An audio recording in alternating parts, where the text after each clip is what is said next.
तुम्ही तरी देण्यात आलेले आहे. तुमचा विजय होईल का आणि त्यामागचे नेमकं कारण काय असेल? नक्कीच आम्ही प्रामाणिक काम केले आहे पाठीमागील काही काळात आणि आमचे नेते आमदार शहाजीबापू पाटील यांनी सांगोला शहरासाठी भरपूर निधी आणलेला आहे. लोकांचा तेवढा आमच्यावरती आमच्या सहकार्यावरती खूप विश्वास असून जनता आम्हाला सर्व आमच्या शिवसेनेतील उमेदवारांना निवडून देतील हा पक्का विश्वास आहे. तुमच्या विरोधात जे आहे ते सर्व एकत्र आलेले आहेत. शिवसेनेविरुद्ध भाजपचे लढाई आहे. शेकाप त्यांच्या बाजूने आव्हान वाटतं का तुम्हाला? अजिबात कसल्याही प्रकारचं आव्हान वाटत नाही, कारण 2016ला अशीच परिस्थिती होती. आम्ही आणि बापू आणि आम्ही एकच लढलो होतो आणि ती सर्व सारी टीम आमच्या त्यावेळेसुद्धा विरोधातच होते आणि आताही विरोधातच आहे. एकनाथ शिंदे साहेबांनी खुल्ल पाठिंबा दिल्याचं त्यांच्या भाषणातून जाणवलेलं आहे. आतापर्यंत की एक बार मी कमेंट करता तो खुद की भी नहीं सुनता एवढ्या पद्धतीपर्यंत. तर हे जे आहे पाठिंबा शिंदे साहेबांचा, त्याचा मतदारावर परिणाम होईल आणि कितपत होईल आणि कशा प्रकारे निकाल असेल? आमचे नेते महाराष्ट्राचे उपमुख्यमंत्री माननीय शिंदे साहेब हे कायम आपल्या कार्यकर्त्यांना अगदी म्हणजे हे देतात, पाठबळ देतात आणि कुठल्याही परिस्थितीमध्ये त्यांच्या पाठीशी खंबीरपणे उभा राहतात. यातून जनतेला सुद्धा माहीत आहे आणि शहाजीबापूंच्या माध्यमातून शहाजीबापूवर विश्वास ठेवणारे, आनंद मानेवर विश्वास ठेवणारे खूप जनता सांगोल्यामध्ये आहे. तर ते आम्हाला नक्कीच निवडून देतील असा विश्वास आहे. सांगोल्याच्या विकासाचं तुमचं विजन काय आहे? सांगोला शहरासाठी विकासाचं विजन आम्ही अगोदरच पहिल्यापासून समाजसेवा करत आलो. विजन कामं करताना पदरची मोड करायला सुद्धा आम्ही कधी म्हणजे थांबलो नाही किंवा घाबरलो नाही.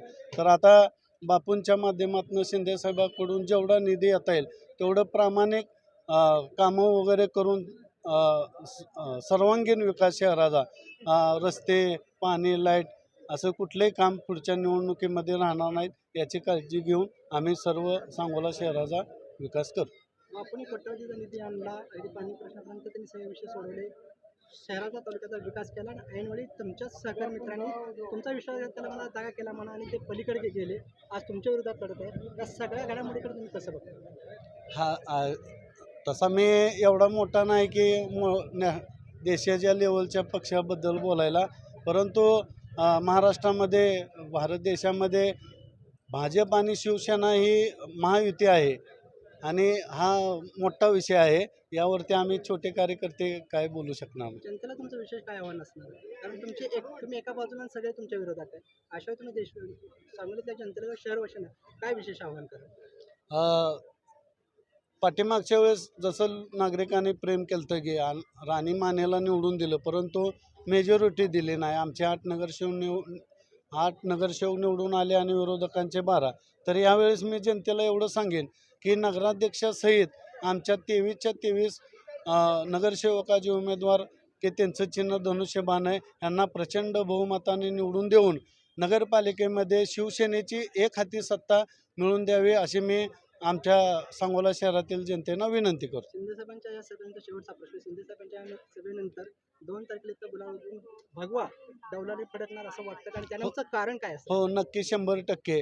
कारण मागील काळात आम्ही केलेले प्रामाणिकपणा आणि शहाजीबापूंनं दिलेलं सांगोला शहरासाठी भरघोस निधी आणि भविष्य काळामध्ये सुद्धा शिंदेसाहेब आमच्या पाठीशी राहतील.